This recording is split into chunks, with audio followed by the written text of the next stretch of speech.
Fogo Island stands alone. There's nothing like it.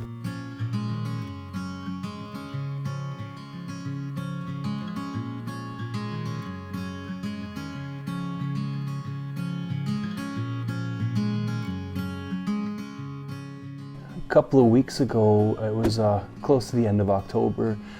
We took a road trip. I got a couple of videos up from Bay Vert and the Green Bay portion of the trip already on the channel. Today I wanted to talk about the Fogo Island portion, because before actually getting in the car and going on the trip, I was most excited for the Fogo Island portion of the trip. We stayed in Joe Bat's Arm for a couple of nights, and we were basically right on the head of the Joe Bat's Trail. And that's the trail that leads out to the Great Auk, if you are familiar with that.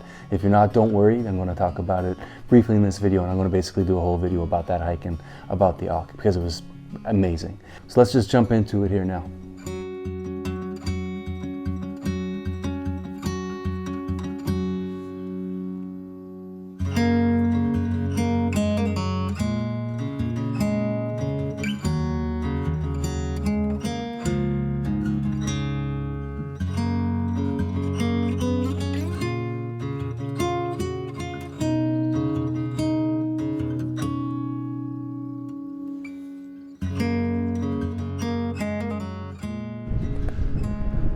Let me just say, for the record here, like, I'm not a hiker. I don't get particular enjoyment out of going for hikes. I like to exercise, I like to try to stay fit, but hiking just isn't the thing for me generally. But this particular hike, it might change my mind. Like 2.3 kilometers into the end of the trail, and the terrain is not smooth. It's not a hard hike by any means, but I'm just stopping every 15 steps to take more photos, more videos. I'm completely blown away by what I'm seeing along the route here. And it's pretty early still. It's a little after 9 a.m. and the sun is starting to peek out above the clouds. It's still a bit breezy, still a bit cool, but I'd say it's like 6 or 7 degrees warmer now than it was when I started. I'm not even halfway through this hike, and I can't move because I have to stop to take it all in for like extended periods of time. It's amazing. I can't believe this experience. This is absolutely incredible. I don't care if you don't like the cold. I don't care if you don't like hiking. If you can do this, try to do it. And I'm not even at the finish yet.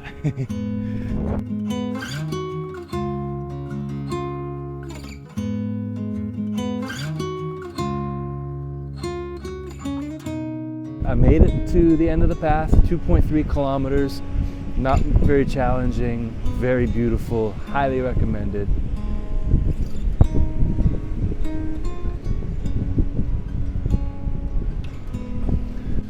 This is basically like a conversation starter or like a research starter, so you can learn more about what that statue represents, what the Great Auk is / was. In grade school, we would learn that this bird used to exist in Newfoundland and now it's gone, but that was the extent of it. So I'm no expert, I don't know everything about it. What we do know is that they're gone, and it's because of people, and because of greed, and because of stupidity. Fogo Head Trail is another hike on Fogo Island. It's in the town of Fogo. I mean, technically the municipality of Fogo Island is an amalgamation of all the individual towns on the island, but if I refer to the town of Fogo or the town of Tilting, they're individual communities sort of that make up the overall municipality, as I understand it, of Fogo Island. I'm at the Brimstone Head Trail now. Pretty much looks like a big Stairmaster. Am I blocking it? Can you see that? You will see it anyway, if you can see it now or not. I'm taking the straight uphill route. There is another longer path that you can take as well, but I'm kind of just interested in getting to the top today. And I did take that Joe Bat's Lookout trail 2 hours ago, so I'm going to go a little bit shorter with this one. All right, step one, here we go.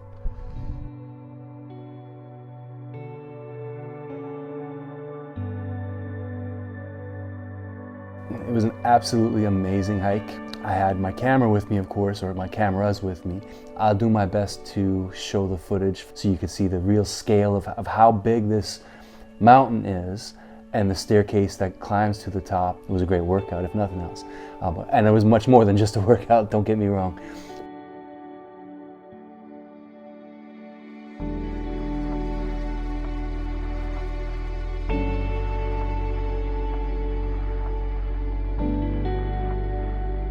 Pretty sure Sharon Snow's from out this way, and I pretty much guarantee that she'll tell you that Brimstone Head is a place to go.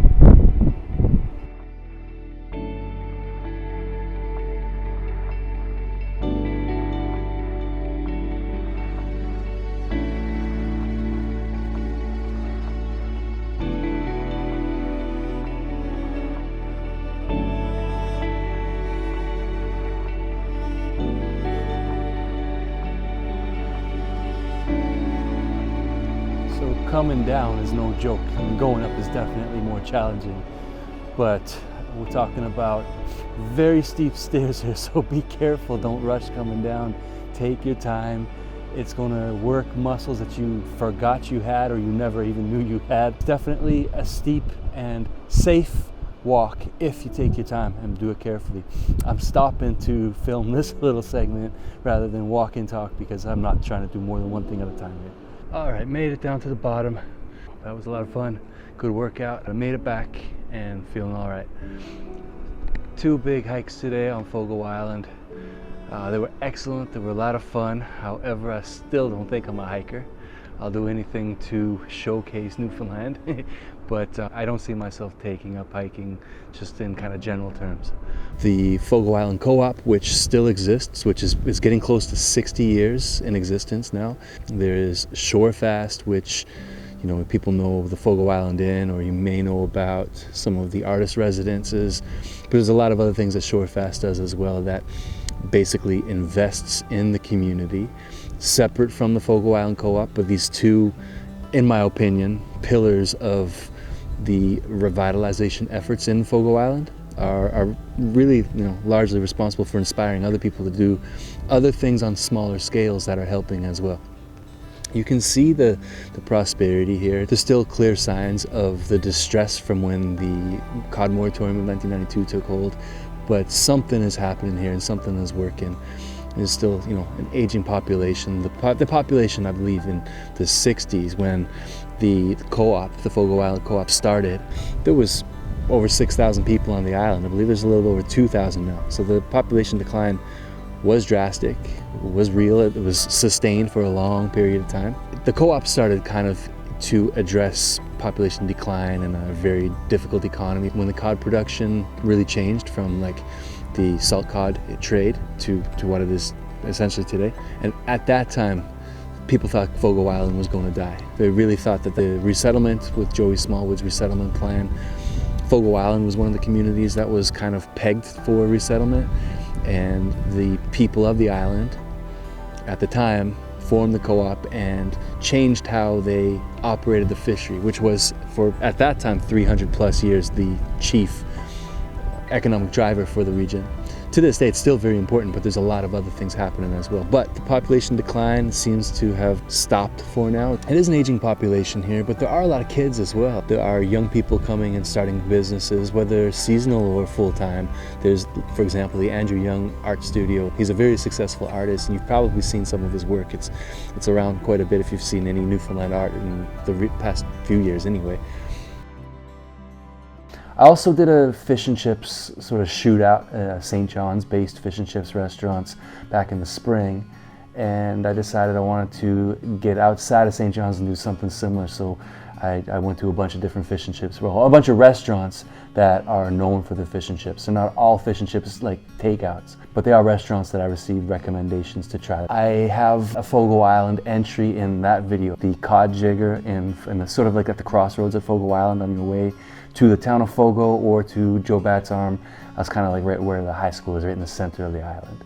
So I'm going to talk a little bit about that in this video as well, but there's going to be a more of a feature on that place in that other video whenever that comes out, so keep an eye out for that. Of course, if I'm putting a video together about Fogo Island, you're going to see a lot of footage of the inn because it's such a landmark. It's such an iconic building, not just for Fogo Island, but for Newfoundland in general now. And there's a lot of information available about shore fast and about the Fogo Island Inn, and it's really impressive because this huge hotel that, you know, some people love the architecture of it, some people hate it, but it's a very expensive place to stay, and people have a lot of opinions on that. So the people behind it, the Shore Fast organization, is capitalizing on an opportunity here that is thinking outside the box. Can everybody that lives in Newfoundland and Labrador afford to stay at the inn? Of course not. It's like thousands of dollars with minimum multiple night stays, things that are, you know, out of reach for a lot of Newfoundlanders, but the money that comes in through the inn and through basically Shore Fast in general, as far as I understand it, is being put to very good use for Fogo Island and for Newfoundland in general. It's actually really interesting to understand what the organization is all about and what they do with the money they generate from the very expensive rates to stay at the inn. Part of the experience, of course, is the ferry ride and getting on the ferry on either side, either coming to Fogo Island or getting off of Fogo Island. It's always a bit of a gamble. You have to plan to the best of your abilities, and depending on the time of year, it's busier or less busy. And the idea that I've heard for this time of year, in the fall of the year, is you still have to give yourself a full hour to ensure you get on the next ferry, whatever time you're planning for it. You have to give yourself a full hour to be in the lineup and ready to go. Even then, it's not a guarantee, but that's kind of like the bare minimum. In the summertime, maybe it's going to be an even longer prep time. You're probably going to have to give yourself more time. I'm not sure. I was there in the summer a couple of years ago, and I don't remember like having any trouble getting on the ferry, but I don't remember how long we were there either. I just kind of blanked that out, and I was just excited to be there. But in October of the year, and I would imagine in November as well, probably gets a bit busier as the weather deteriorates, because there's probably, I would imagine there's fewer sailings, and there's just a lot of different things to take into account. One thing that some people that are locals, people that were on Fogo Island, like in the restaurant or in some of the gift shops, when we spoke with them about like, what do you recommend we do if we're trying to leave at a particular time on a particular day. They gave us some tips and some suggestions, and let us know kind of things that are going on around the island that we weren't aware of. Like, for example, there was a Pro D day for the high school, for the school. So there was a lot of kids that were going to be off on the day. I think we were leaving on a Friday. So there's a lot of kids that were not going to be in school, that maybe they would go to St. John's or wherever. So it might have been a little bit busier on the day we were planning on going. So they said, if you're going to give yourself an hour this type of day, you should give yourself more, 2 hours, a significant amount more, because there's these things that are happening in the town that, you know, tourists, visitors don't know about, so we can't prepare for anomalies, right? And we might have been stuck in the lineup waiting for the next ferry for a longer period of time. So thank you to the people at the Cod Jigger and the people at the This and That store in the town of Fogo when we asked for your input. Really appreciate it. We got off on the 10 a.m. ferry, whatever the day was, and it was because you recommended we leave earlier. Anyway, thank you. But the ferry is something to take into account. It's at the best of times, it's still, you know, unreliable, and as the locals said, they don't get priority access, priority boarding. There's no priority line whatsoever. You line up, you get on. If you're lucky, you're lucky, and if you're not, you're not.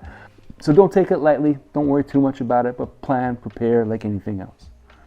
Most people think of Newfoundland as like a very unique province. Fogo Island is just the same way. It stands alone. There's nothing like it. Fogo Island is its own thing, its own entity, its own being. It's part of the province of Newfoundland and Labrador, of course, and it's the largest offshore island off the coast of the island of Newfoundland. And it's well known. It's definitely one of those rural revitalization projects that has been the model for everyone else to follow in so many ways. But it's so different from the rest of Newfoundland, just in the same way that Newfoundland is so different from the rest of Canada. Like, the scale of difference, in my opinion, is equal. It absolutely did not disappoint. I had very high expectations. I've spent time on Fogo Island before. I've experienced it before. I've seen it before. And going back at a time of year when you don't really know what you're going to get for weather, I tempered my expectations a little bit in case the weather was poor. We got lucky. We saw some beautiful skies. Saw one of the most beautiful sunsets that I could have ever hoped for. I was in Joe Bat's arm and I captured the end with the sunset as a backdrop, and it was just beautiful. It was a fantastic trip, and I can't recommend enough for people to make the effort to head up to Fogo Island for at least a couple of days.